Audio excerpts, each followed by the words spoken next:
नमस्कार, dream study या चॅनलवरती तुम्हा सगळ्यांचं स्वागत आहे। आज आपण जी 8 फेब्रुवारी 2026 रोजी CTETची जी एक्झाम झाली होती त्यातील मी मराठीची प्रश्नपत्रिका घेतलेली आहे। पेपर 1 मधील मराठीचा पेपर, त्याची आपण प्रश्नांची उत्तरे बघूया। चला तर हे बघा, हा एक उतारा दिलेला आहे। या उतार्यामधील प्रश्नांची उत्तरे आपल्याला शोधून लिहायची होती। तर आपण प्रश्नाकडे वळूया। प्रश्न 1 बघा काय होता। पेटणं, जळणं, राख होणं हे केव्हाही वाईटच असे कोण म्हणाले? तर 4 आपल्याला इथे ऑप्शन दिलेले आहेत। 1 ड्रायव्हर मामा, 2 भंगारवाली, 3 आई, 4 सासूबाई। तर बरोबर उत्तर आहे 2 भंगारवाली। पुढचा प्रश्न बघा, दोन्हीकडे जंगलेच पेटली आहेत, यातील अधोरेखित काय आहे? तर या 4 ऑप्शनमधील बरोबर उत्तर आहे पर्याय क्रमांक 4 संयुक्त क्रियापद। पुढचा प्रश्न बघा, लाकडी झोपाळ्यावर बसून वर्तमानपत्र वाचत होते, यातील शब्दयोगी अव्यय असलेला पर्याय शोधा। तर यामध्ये 1 लाकडी, 2 झोपाळ्यावर, 3 वर्तमानपत्र, 4 वाचत होते। आता बरोबर उत्तर आहे 2 झोपाळ्यावर, कारण झोपाळा या नामाला वर हा शब्द जोडून आलेला आहे, म्हणून पर्याय क्रमांक 2 झोपाळ्यावर बरोबर उत्तर आहे। पुढचा प्रश्न, आपण वृक्ष व्हावे असे लेखिकेला का वाटते? आता या उतार्यामध्ये बरोबर उत्तर आहे पर्याय क्रमांक 4 कारण अनेकांचा आधार होता यावे म्हणून। पुढचा प्रश्न बघा, बाहेर कडकडीत ऊन होतं, अधोरेखित शब्दाचे व्याकरण ओळखा। आता बघा, कडकडीत ऊन होतं, आता याच्यामध्ये ऊन या शब्दाला कडकडीत हे काय विशेषण लागलेले आहे, म्हणून बरोबर उत्तर आहे पर्याय क्रमांक 1 विशेषण। पुढचा प्रश्न बघा, माणसाने कसे असावे असे लेखिकेला वाटते? तर माणसाने वटवृक्षासारखे असावे असे लेखिकेला वाटते, पर्याय क्रमांक 1। पुढे बघा, झाडाला कशाची उपमा दिली आहे? तर झाडालाही दधितीची उपमा दिलेली आहे। पुढचा प्रश्न, माणूस आणि झाड यांच्यातील दुरावा कमी करण्याचा प्रयत्न कोणी केला? बरोबर उत्तर आहे पर्याय क्रमांक 2 निसर्गाने। नंतर बघा, निवांत या शब्दाचा विरुद्धार्थी शब्द ओळखा। तर 4 पर्यायापैकी निवांत याचा विरुद्धार्थी शब्द आहे अशांत। आता बघा, पुढे आपल्याला एक कविता दिलेली आहे, ती कविता वाचून आपल्याला प्रश्नांची उत्तरे सोडवायची आहेत। तर आपण लगेचच प्रश्नांना सुरुवात करूया। बघा, कवितेवरील प्रश्न आहे, पुढीलपैकी कोणत्या महिन्यामध्ये वसंत ऋतू फुलून येतो? वसंत फुलून येतो। तर यामध्ये 4 पर्यायापैकी आपलं बरोबर उत्तर आहे फाल्गुन आणि चैत्र, ऑप्शन क्रमांक 4। पुढे बघा, या ऋतू सोहळ्याला कवीने काय म्हटले आहे? तर कवीने या ऋतू सोहळ्याला काय म्हटले आहे? पर्याय क्रमांक 1 निसर्गाची शाळा, बरोबर उत्तर निसर्गाची शाळा। पुढचा प्रश्न बघा, कोणत्या महिन्यामध्ये घर सुखाने फुलून येते? बरोबर उत्तर आहे आषाढ आणि श्रावण या महिन्यामध्ये काय घर सुखाने फुलून येते। पुढील प्रश्न बघा, फाल्गुन चैत्रात फुलून येतो वसंत, पाना पाना चैतन्य नसे सृष्टीला उसंत। आता या कडव्यातील अधोरेखित शब्दाचे व्याकरण ओळखा। म्हणजे इथे जे येतो, नसे हे अधोरेखित केलेले जे शब्द आहेत त्याचं आपल्याला व्याकरण ओळखायचं आहे। तर हे काय आहे? क्रियापद। काय आहे? पर्याय क्रमांक 4 क्रियापद बरोबर उत्तर आहे। पुढे बघा, कोणत्या ऋतू झाडांना नवी पालवी फुटते? तर पर्याय क्रमांक 1 शिशिर ऋतूत झाडांना नवीन पालवी फुटते। पुढे बघा, गुलमोहर कोणत्या ऋतूत फुलून येतो? तर याचं बरोबर उत्तर आहे पर्याय क्रमांक 3 ग्रीष्म। पुढचा प्रश्न बघा, विद्यार्थी संचयिका पोर्टफोलिओ म्हणजे विद्यार्थ्यांच्या कामगिरीचा हेतुपूर्वक केलेला संग्रह असतो, कारण विद्यार्थ्यांना त्यांच्या स्वतःच्या मर्यादा आणि क्षमतांचे मूल्यमापन करण्यास संचयिका म्हणजे पोर्टफोलिओ मदत करते. तर याचं आपल्याला योग्य पर्यायाची निवड करायची आहे. तर पर्याय क्रमांक 1 ए आणि आर दोन्ही बरोबर आहेत आणि आर हे 1चे योग्य विश्लेषण आहे. नंतरचा प्रश्न बघा, वर्गात मुलांमध्ये संभाषण होण्यासाठी एक शिक्षक म्हणून तुम्ही कोणते पाऊल उचलाल? आपल्याला 4 ऑप्शन दिलेले आहेत बघा.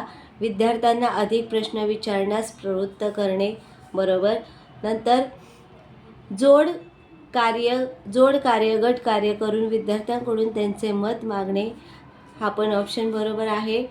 त्यांना मोठ्याने संहिता वाचण्यास लावणे आणि एकेकाला प्रतिभाव देण्यास सांगणे म्हणजे व्यक्तिगत शिक्षण आणि साकार होईल. तर सी हे आपलं बरोबर उत्तर नाही आहे. नंतर एकेकासमोर संवाद वाचणे आणि एकेकाने परस्परांना प्रश्न विचारणे, बरोबर. डी सुद्धा बरोबर आहे.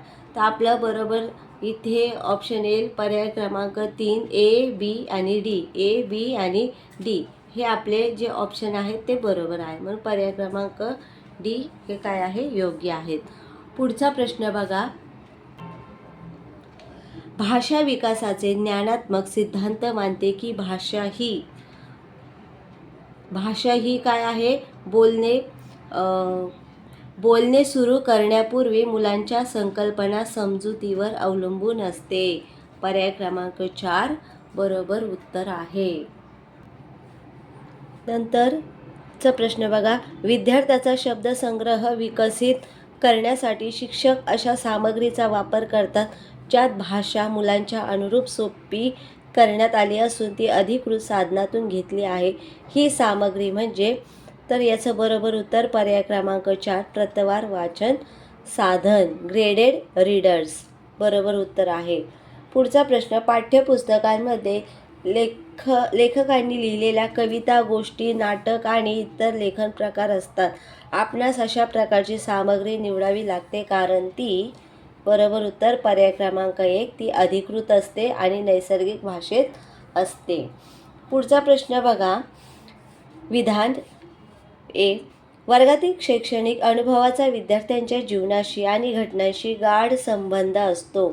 कारण बघा, शैक्षणिक अनुभवाची रचना विद्यार्थ्याच्या पूर्व आकलनावर आधारित असते. आता पुढीलपैकी योग्य पर्यायाची आपल्याला निवड करायची आहे. तर याचं आपण बरोबर उत्तर बघूया. पर्याय क्रमांक 1 ए आणि आर दोन्ही बरोबर आहेत आणि आर हे एचे योग्य स्पष्टीकरण आहे. बरोबर उत्तर पर्याय क्रमांक 1. एका शिक्षिकेला भाषा शिक्षणातील काही गोष्टी लक्षात येतात. उदाहरणार्थ, विज्ञान संकल्पनावरील मजकूर समजून वाचणे. ती अशा मुलांची निवड करते ज्यांना या विशिष्ट क्षमतेने वाचण्यात अडचण येते. ती त्यांच्यासाठी स्वतंत्र तास घेते आणि मजकूर वाचणे समजून घेणे यासाठी मदत करते. हा सराव म्हणजे उपचारात्मक शिक्षण, बरोबर उत्तर. पुढे बघा, पुढीलपैकी वाचनाचे कोणते उपकौशल्य नाही? याचं बरोबर उत्तर आहे पर्याय क्रमांक 3 आवश्यक असलेली विशिष्ट माहिती न्याहाळणे. लहान विद्यार्थ्यांच्या संदर्भात पुढीलपैकी कोणते विधान योग्य आहे? बरोबर उत्तर पर्याय क्रमांक 1 अगदी लहान विद्यार्थी अमूर्त संकल्पना समजून घेतात. नंतरचा प्रश्न बघा, शिक्षिका विद्यार्थ्यांना प्रश्नसंच देते. तिला त्या माध्यमातून विद्यार्थ्यांची शैक्षणिक पद्धती आणि आवड जाणून घ्यायची आहे. इथे शिक्षिकेची भूमिका निदान करणारी ही आहे. पर्याय क्रमांक 4 निदान करणारी, बरोबर उत्तर. पुढचा प्रश्न, चित्रांच्या संदर्भात पुढीलपैकी कोणते विधान योग्य नाही? पुस्तकातील चित्रे आणि रेखाटणे. तर याचं बरोबर उत्तर आहे 4 भाषेला अपरिचित आणि स्मरणीय संदर्भात प्रस्तुत करण्यात मदत करतात.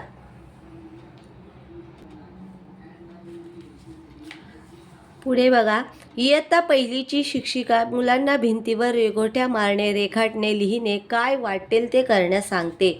ती कोणत्या गोष्टीला उत्तेजन देते? तर बरोबर उत्तर आहे उदीयमान साक्षरता विकास. पर्याय क्रमांक 1 बरोबर आपलं उत्तर आहे. पुढे बघा विधान.